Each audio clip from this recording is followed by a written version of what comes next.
여러분 안녕하세요.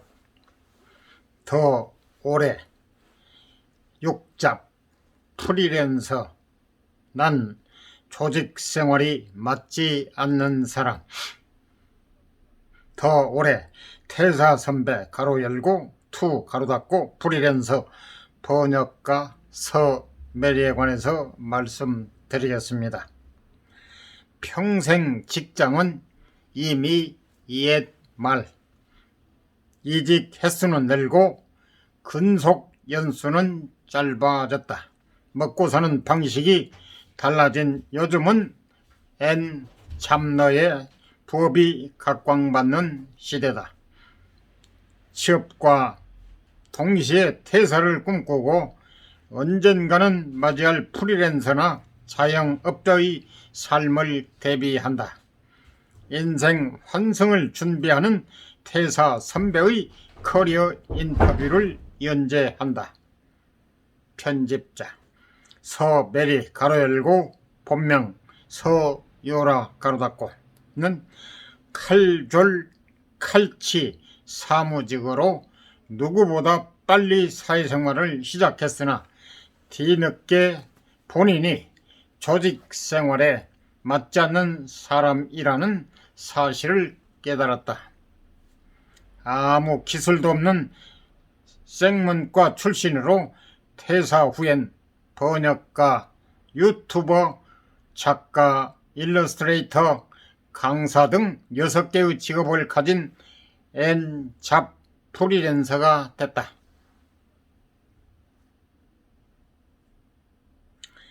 퇴사를 결심한 계기가 있었나? 사회생활을 하는 동안 2개월짜리 인턴부터 정규직을 5년간 경험했고 사원수가 5명인 영세 기업은 물론 3,000명이 넘는 대기업도 다녀봤어요. 업종도 패션에서부터 법률, 광고, 마케팅 등 다양했고요. 저는 성격이 꼼꼼하고 소심한 편이에요. 제가 만약 한 군데 회사만 다녔다면 프리랜서를 하지 못했을 것 같아요. 결론적으로 여러 조직을 거치면서 힘든 이유가 일이 아닌 조직 생활이라는 걸 알았어요. 그렇다면 조직 밖에서 일을 해보자 하고 결심하게 된 거죠. 회사를 나온 뒤 누군가 시켜서 하는 것이 아닌 내가 하고 싶으면서 할 수 있는 일의 목록을 작성했다. 우선 번역가가 되기로 결심했다. 프리랜서 번역가가 되는 것 자체는 어렵지 않았다. 살아남는 것이 문제였다. 퇴사 후 약 1년 반 동안 영어 학원에 다니고 출판 번역 아카데미에서 인생 처음으로 점수 따기용 공부가 아닌 먹고 살기 위한 기술 공부를 시작했다. 기자, 퇴사 후 번역가로 첫 일을 따낼 때까지 2년이나 걸렸는데 서메리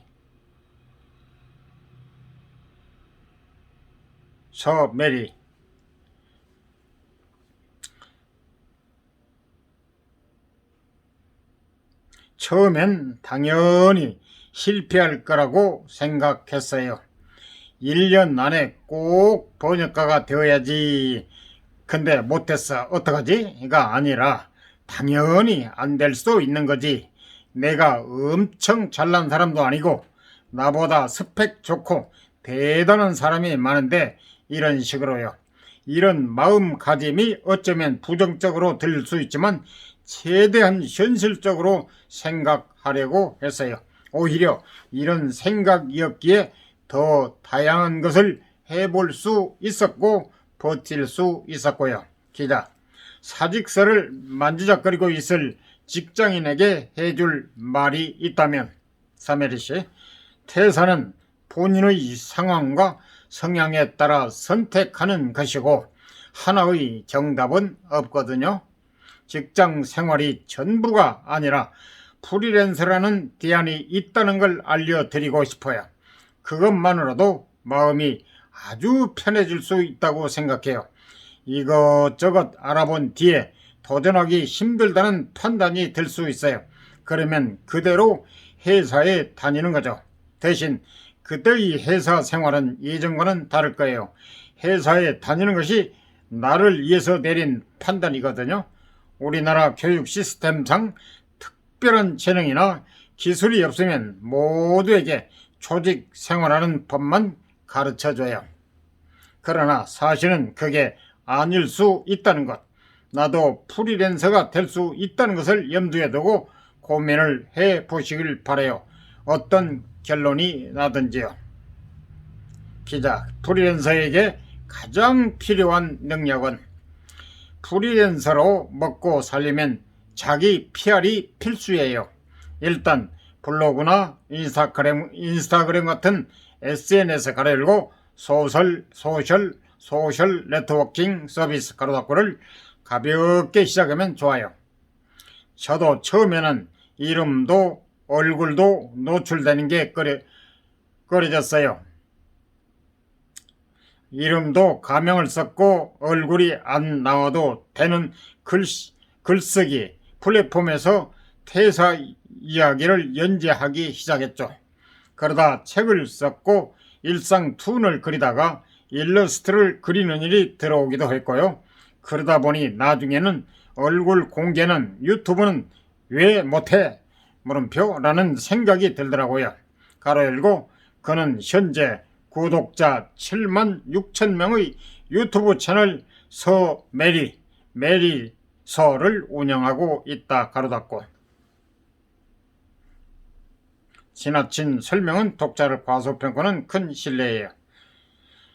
기자, 수입으로만 보면 유튜버가 본업 아닌가? 예, 서메리. 유튜브 광고 수익이 1차적인 수입원이 될 수 있지만 유튜브를 활용하는 방법은 다 달라요. 나는 유튜브 자체로 수익은 내지 않아요.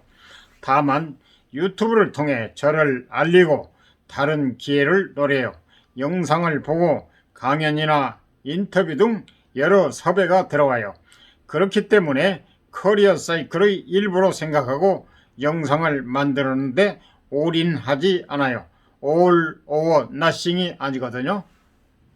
살아남기에 갈고 닦은 번역 기술은 6개 직업 가운데 핵심을 이룬다. 잡너의 시간은 한정적이고 수입은 꾸준해야 한다. 그렇기 때문에 핵심 직업에서 파이프라인을 확장하는 것이 현명한 방법이다. 그는 번역 기술을 기반으로 작가, 유튜버, 1인 출판사 대표, 강사, 그리고 플러스 알파로 시작했던 일러스트레이터로까지 연결했다. 기자, N잡 프리랜서로 살아남으려면 물음표. 서메리. 일과 에너지의 균형을 잡으려면 스스로 한계를 인정해야 돼요. 처한 상황을 의식적으로 계속 돌아보면서 적절한 타이밍에 어느 정도 정리할 필요가 있지는 않나? 물음표. 혹은 여유가 생겼으니까 하나 늘릴 필요가 있지 않나? 물음표. 하면서 균형을 잡으려고 노력하는 게 필요해요. 프리랜서 초창기에는 그만두지 못해요. 내가 투자한 시간과 자원이 아깝고 창피하기도 한 거죠. 아닐 것 같다는 감이 왔을 때부터 어떻게 정리를 할지 미리 생각하고 부드러운 방법으로 멈춰야 해요. 기자, 프리랜서로 일하는 게 힘들 때가 있다면 서메리, 혼자 모든 의사결정을 내리고 모든 걸 혼자 해야 한다는 게 외롭긴 해요. 하지만 어떤 분야든 활동하다 보면 아는 사람이 생겨요. 프리랜서의 일 형태도 조금씩 달라지고요. 모여서 회사를 차리는 것까지는 아니더라도 공동 작업 개념으로 함께 일하는 사람이 늘고 있는 거죠. 나에게 온 일은 내가 하고 혼자 하기 버거운 일은 다 같이 하는 식이죠. 프리랜서를 하고 싶은데 조직의 강점도 필요하다고 느끼는 사람끼리 모여요. 예를 들면 제가 하는 출판 번역가가 대표적으로 혼자 일하는 일이에요. 맘먹으면 석 달 동안 누구와도 안 만날 수 있어요. 그런데도 요즘에는 모여서 함께 번역하는 집단도 생겨나고 있어요. 현재의 하는 일이 나와 맞지 않는다면 잠시 눈을 돌려 다른 우물을 파보면 어떨까? 열심히 팠지만 막혀 있을 수 있고 물이 솟다 끊길 수도 있다. 사회가 정해진 루트를 잠시 빠져나와 나 자신을 탐색해보는 경험을 해보자. 그러다 보면 실패와 성공으로 구분되지 않는 나만의 커리어 파이프라인의 코어를 찾을지도 모른다. 이상 서메리의 프리랜서에 관해서 말씀드렸습니다. 도움이 되셨다면 구독, 좋아요 꾹 눌러주세요. 감사합니다.